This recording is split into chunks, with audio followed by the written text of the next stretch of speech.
creates offense? Defense. What creates defense? Offense. No, the goal in the back of the net. It's been a half-decade of dominance in the conference from this golf team, Thomas. You have them in the C tier. What are we doing? I'm 4 out of the last expecting a 5 years they've won the championship. championship. Talk about the present stuff. And, well, actually, I'm going to talk about the past right now. At least if you're going to pick a trap game, pick the right ones. Little fast footwork. I know your feet don't move that fast, Becky. Brady, that's all flash, no cash. She didn't net it in the back of the net. That's not even a What are goal. you doing pulling out Ryan? Brady, Are you ready for some debate? Because Bobcat Breakdown starts right now. Welcome to tonight's episode of Bobcat Breakdown. This is our last episode before Thanksgiving break. I'm your host, Patrick McGugan, and alongside me are two powerhouse breakdown debaters, Brittney Bronleben and Brady Mullen. Are you two ready for a heated show tonight? I'm very excited. I think it's going to be great. A lot of statistics coming from me. What about you, Brittney? I'm really excited. We're going to have a great debate. We always have friendly banter, so I can't wait to see what the show brings us.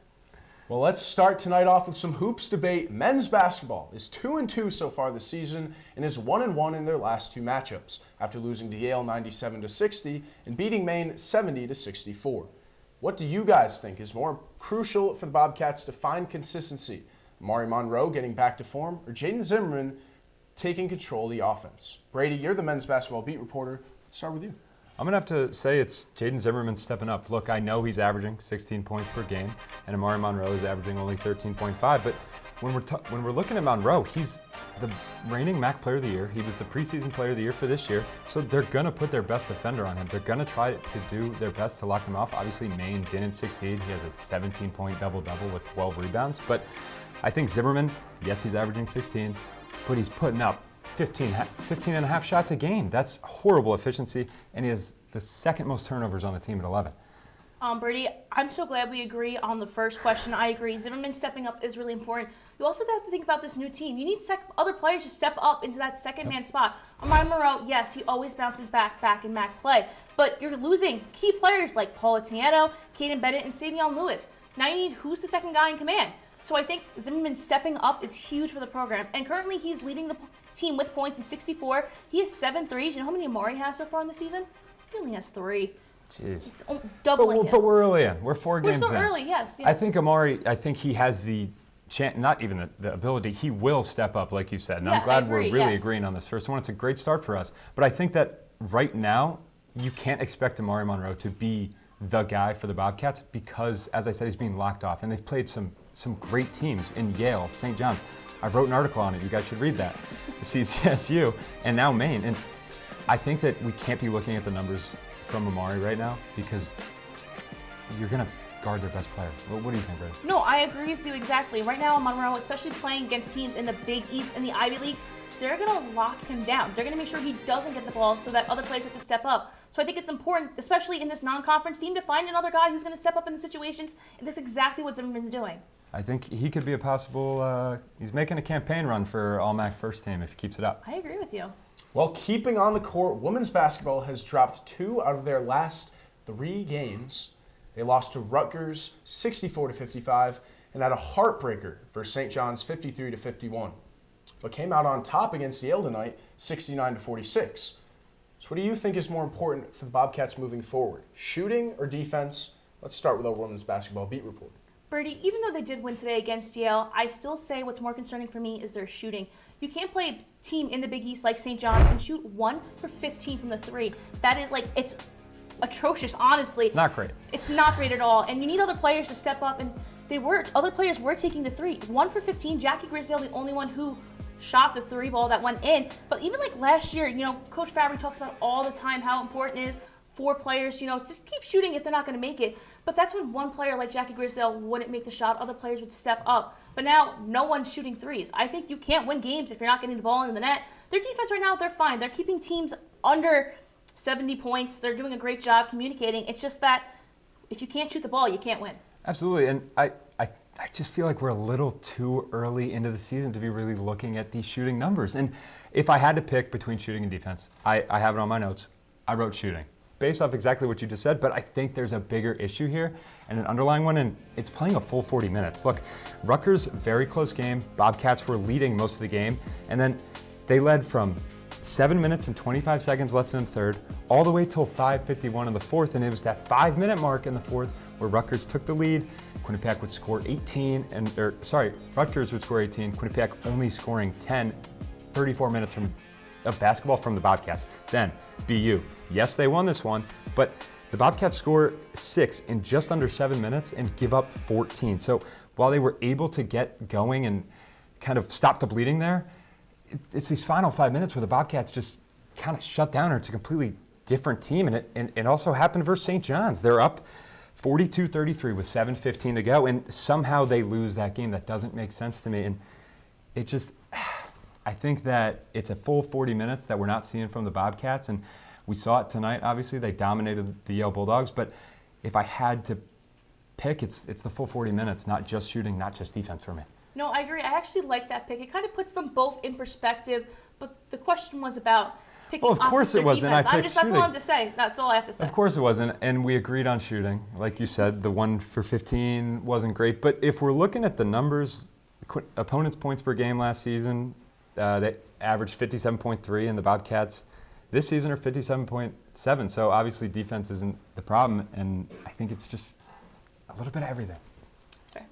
Well, that was some great debate, guys. Now we have to head to our first commercial break, but when we return, we'll have more basketball debate as the three of us give our starting 5 for both of the basketball teams here on campus. Don't go anywhere. Bobcat Breakdown will be right back in 90 seconds.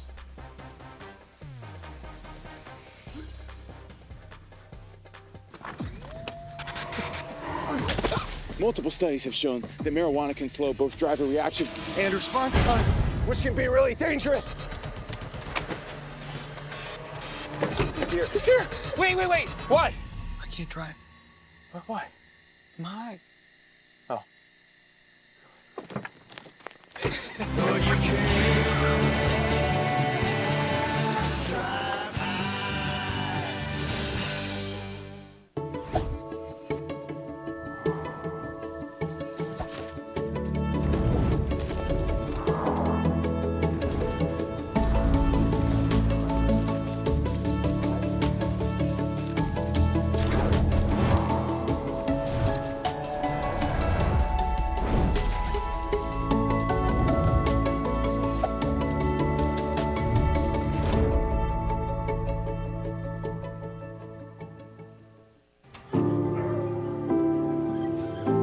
Owen, when you came into my life, it was a whirlwind. I just can't do it. We didn't know what the future would hold, but we knew you would always be a part of it. Adopting you was the best decision in our life. And I am so proud to call you my son.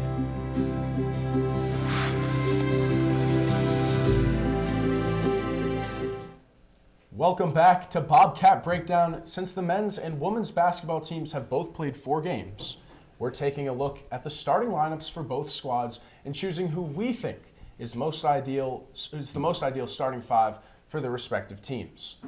Let's start off with the women's team. Brittney, who are the first 3 players you would start if you were head coach Trisha Fabry? All right, if I was head coach Fabry, I'm starting Ella Ryan, Carson Martin, and Jackie Grisdale. Ella Ryan, yes, she's a first year, but she's already second in minutes on the team. She stepped up big for this team. She has 12 total rebounds, and she's doing a great job shooting. Then you have Carson Martin. Yeah, she's currently not playing, but she's a leader on this team. She stepped up big her freshman year when the team needed someone to step up in that shooting guard position, and she's a true shooting guard. She shoots 40% from the field and 30% from the 3, and she has 181 rebounds, so she's really effective on both sides. And then Jackie Grisdale's Jackie Grisdale.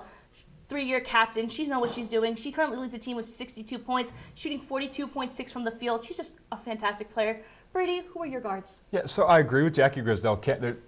There's no brainer on that one. And then we got Ella Ryan, which I agree with you there. She's averaging 10.3 a game, 3.8 rebounds. She's second in minutes on the team. And for her first year, I'm very impressed. But here's where we have the disagreement. I'm going to go Paige Girardi. Now, here's why.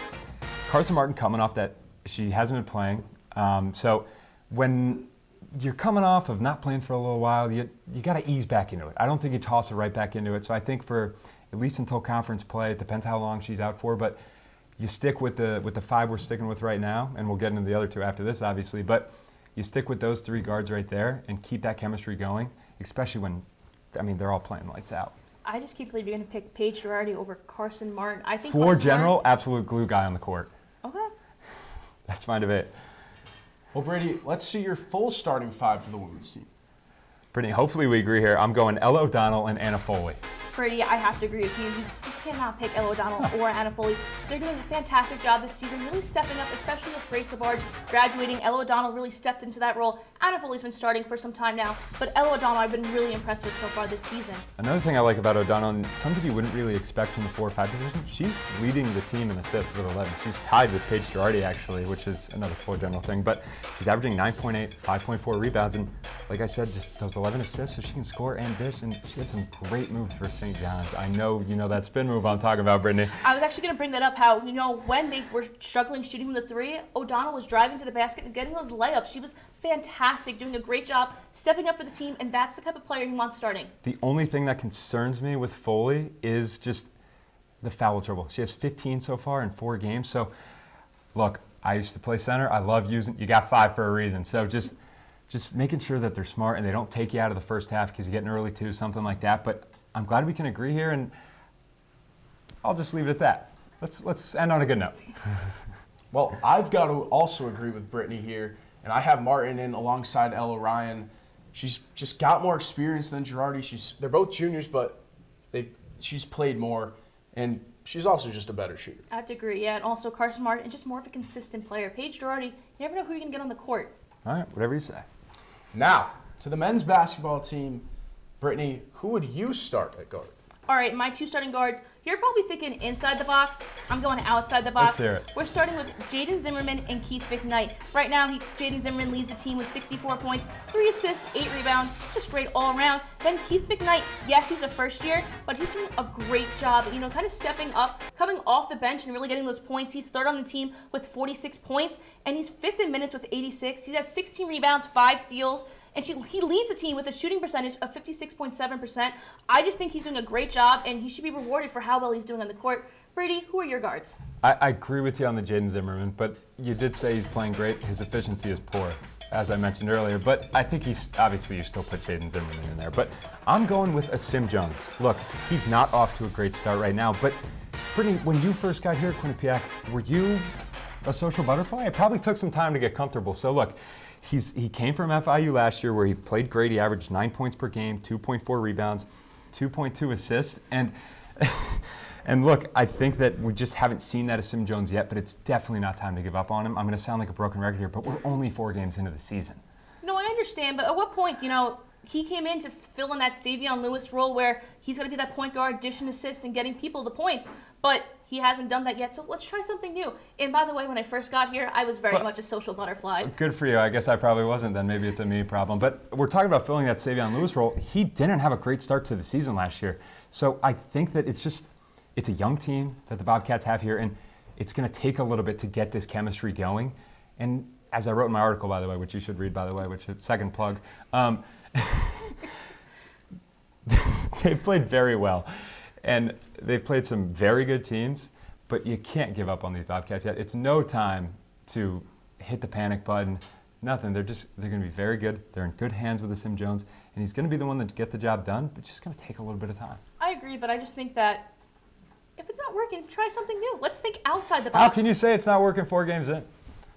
How can you say it's working 4 games in? I'm not saying it is, but it will. All right. Well, Brady, how would you fill the front court if you were head coach Tom McCourt? Brittney, hopefully we can switch things up here a little bit and agree like we have been so far this show. I'm going Grant Randall, Amari Monroe, and Spence Waway. I think I'm sticking with the 5 that we got now. I trust Tom Pecora. All right, Brady, you're going to be mad at me. We can agree on Amari Monroe and Grant Randall, but I'm going Sam Nosakar.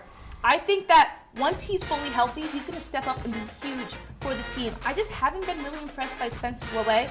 I think that, as that stepping in for a Otieno role, you have to bring more energy to the court. He did great against Maine, yes, but the other games, I just wasn't impressed. And I think that Sam Nosakar, especially with his high school experience, being number 4 player in state, leading his team to a championship, I just think that he's going to step up and kind of be like a difference maker for the Bobcats. I'm going to have to I can't see it eye to eye with you right here. Look, Waway leads the team in rebounds with 33, and he has 8.2 per game. And you say he needs to fill the shoes of Politano. those are huge shoes to fill. How do you, it's not expected that Way, coming off of 7 games last year before being shut down, is going to immediately fill the shoes of Paul Atieno, just like a Sim Jones with Savion Lewis. He's slowly growing into his role, and it'll take a little bit of time to get there, but he will. And then you bring up Sam. When he comes back, I still think Way's the answer, in my opinion. You can't throw a first year coming off of an injury right into a starting position. I think it's got to be a gradual thing. You know, I just disagree with you because we're going to have a first-year start for the women's basketball team. Not coming off of injury. Okay, but still, I think you still step up. I think he'll be, once you recover from injury, you'll be okay. Yes, obviously, you want to take the little What time. if he's not? I think once he recovers, this is if they're fully healthy. The question Savion Lewis had to completely change his game when he came back after tearing his ACL, so how do you know that whatever Sam's injury is, he's going to come back the same player? I'm just looking at a way for the men's basketball team to be more proficient, and you're thinking very inside The way the box. is Way. I just The don't way know is that Way. because you're thinking inside the box. Think outside the box. Try something new, and let's get more people involved and start a new starting 5 that could be more beneficial. Okay. Well, I hate to say it, but I'm with Brady on this one. Thank you. I got to take a Sim Jones and Spencer Way. Sim Jones, he drives the hoop, and once this team starts hitting from 3, he's going to be a threat to attack the paint. And then with Spencer Way, maybe he's not the best in the MAC, but he's, I think, better and in a better position than Sim. So we're going to take a media timeout here at the desk, but make sure to stay with us when we come back. QBSN has a recap of the past weekend's edition of Bobcat Game Day, and we'll be discussing men's ice hockey's goaltending as they continue conference play. Bobcat Breakdown will be back shortly.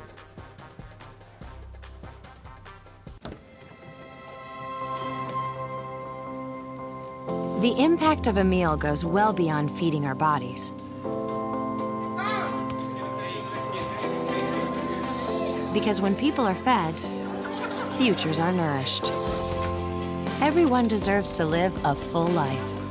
And with your help, together we can end hunger.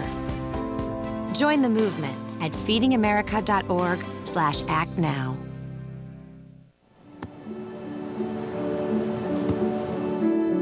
I don't remember how it started. Go to that. Our back and forth. It always came back. Dad! You probably don't remember what you told me, That was perfect. but I heard every word.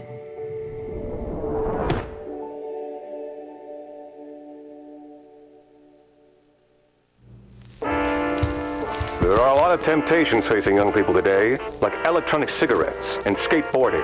Each vape pod can contain the same amount of nicotine as a pack of cigarettes. This can lead today's youth to a lifelong addiction and severe lung damage. Recall and consider the facts before making a poor decision. The health class film guy isn't the best person to talk to your kid about vaping. Got a few minutes? You are. Start the conversation with your child about vaping today. Welcome back to Bobcat Breakdown. If you're just joining us, I'm Patrick McGugan, joined alongside Brittney Bronleben and Brady Mullen. The men's ice hockey team took on a top 10 NCAA opponent in Boston University on Saturday. We covered the matchup live in studio for Bobcat Game Day, and QBSN is here to recap the broadcast. Bobcat Game Day is back, and today we got a top 15 matchup in men's ice hockey. I'm Matt Flaherty, joined alongside Eric Zank, Spencer Decker, and Andrew Reynolds. Guys, what will we talk about today? Well, Hudson up top now. Hudson, Eiserman a shot! Oh! Mate Marinov! What a save! Marcellus. And here comes BU. Cole Hudson, Jack Harvey to his left. To Harvey, scores! Jack Harvey on a pass to Cole Hudson. And we were wondering when BU was getting on the board, and they do just that. Thanks, Matt. Checking in high above M&T Bank Arena before puck drop of tonight's contest between BU and Quinnipiac. We're going to give you 2 things to look out for before this game kicks off. Now, Wilmer, drop past Marcellus. Chernesky in there! Scores! Victor Chernesky in there! Ahead of today's matchup, I was able to sit down with the Boston University's head coach, Jay Pandolfo. Coach Pandolfo's Terriers are the youngest team in college hockey. However, the Bobcats are also familiar with young talent. Thanks, guys. I'm here today with senior defenseman and assistant captain Charlie Letty ahead of the team's game against Boston University. Here comes Pelosi. Pelosi to Marcellus. He scores! Mason Marcellus gets the crowd going, and the Bobcats have a 1-0 lead. The men's ice hockey team is juggling between two goalies, Matej Marinov and Dylan Silverstein. Marinov has played 8 games, including the team's recent win versus Boston University, while Silverstein has played 4. With the team's ECAC weekend coming up, should head coach Rand Pecknold be looking to Marinov to start against both Clarkson and St. Lawrence? Brady, go ahead. I'm going with Marinov 110%. Unless he gives up 4 goals against Clarkson, he should be playing both. He has a better goals against average, better save percentage, and win percentage. Brady, I have to agree with you. I think that Marinov is the only right answer. Even if you look at it career-wise, Marinov has only allowed goals average of 1.89. He's a save percentage of 91.8%. Then you look at Dilver Silverstein. He has a 2.22 goals allowed and a save percentage of 90.2%. So overall right now, he's the best option. Even when you're watching him play, Marinov has the better saves and he's more aggressive tracking the puck. Then you look at Silverstein and especially against Yale, he could not track the puck at all. He could not control the puck. And then a lot of the goals were his fault. He just wasn't paying attention or he wasn't ready for it. Yeah, and by the way, I need to correct myself. It was better goals against average career-wise, by the way, for Marinov. But speaking of Marinov's performance, he won both games against St. Lawrence last year, giving up only 1 goal combined and making 34 saves with 1 shutout. That's the aggressiveness you're talking about, and I think it's Marinov 110%. No, I agree with you. Wow, this is stunning from us. I love that we agree. Well, we're ranking goalies, but what we should be doing is looking at Quinnipiac's volleyball team, who finished 2nd in the MAC standings behind Fairfield, securing a first-round bye. They are set to face the winner of the first-round matchup between number 3 Ryder and number 6 Siena. Who do you think is a better matchup for the team? Brittney, start us off. Overall, I think the better matchup between the two teams, I think you have to pick Ryder. They're kind of having a little bit of a collapse towards the end of the season. You typically want these problems and miscommunication to be fixed in the middle of the season or beginning, but you don't want them, especially at the end of the season, going into playoffs. They beat Ryder twice this season, 3-0. They swept them, and then they played against Ryder in the semifinals last year, and they won 3-1. And if we know anything about history, it repeats itself. So I think that Quinnipiac has a better matchup against Ryder. And then you look at it, Quinnipiac played Siena this year. Siena won a set. So you kind of have that factor going into. Oh, sorry, you can go. Yes. No, I feel like it would have been a better matchup for Siena because they're, like you said, they're 2-0 versus Ryder this season, and it's hard to beat a team 3 times in one season. We saw that with soccer. We've seen it with hockey before. It is hard to do that, but obviously it kind of doesn't matter because Ryder won anyway tonight. So here's what they need to beat Ryder. Kanisha Santiago. She is 2nd in the MAC in kills with 406. The only other player with 400 plus is Elena Giacomini, the Bobcats' own. So Giacomini has to match her firepower. And then here's the other issue. The Bobcats, they have to play around Bronk Molly Road. She's 4th in the MAC for blocks per set at 1.1. And the Bobcats are 2nd to last at 11th in the MAC in blocks allowed per set at 2.78. So I don't know how you can say that Ryder would have been the better matchup when the numbers don't lie. Brady, I actually have most of those stats also in my notes. How can you have those stats and then say it's going to be when watching this volleyball team throughout the season, they struggle against lower-ranked opponents. They play down to their level. When they play against Fairfield, they swept them as a 1 seed. So you have to look at factors like that. They play down to their opponents. So you have Ryder as a 3 seed, they play a better game. Well, it is time for our final commercial break of the night, but don't go anywhere. When we come back, we will be giving our final roars of the night. Stay tuned.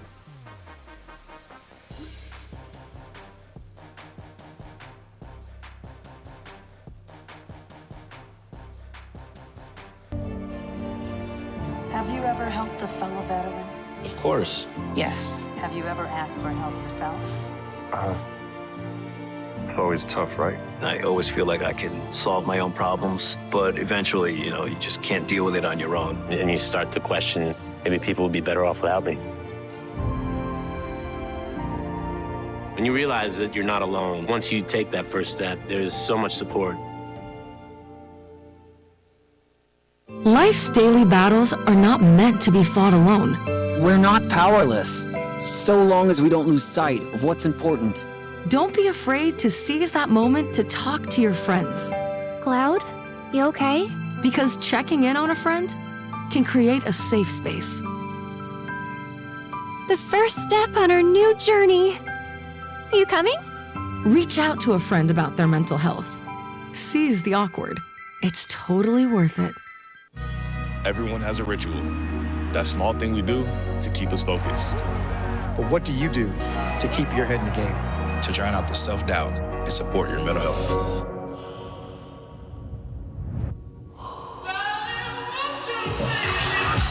Because being your best isn't just about taking care of your body. It's about taking care of your mind and mental health. Find the resources you need to keep your mental health a priority. Love your mind. Welcome back into Studio 125. It's time for our final roars. I'll start us off. I've been playing sports since I was 3 years old. I was always running around, throwing a football, or watching my favorite teams on TV. Throughout elementary, middle, and high school, I was always part of a team. Whether I was playing football, basketball, baseball, or lacrosse, I was making friends and learning with a group. Sports gave me the opportunity to become a good friend, teammate, and leader. I really found this during my junior year of high school football. Coming off a 2-8 season, Bert Corley, a senior captain, and I made it a point to emphasize discipline over the offseason. Our team started off the year undefeated through 6 games and ended 1 game short of the playoffs.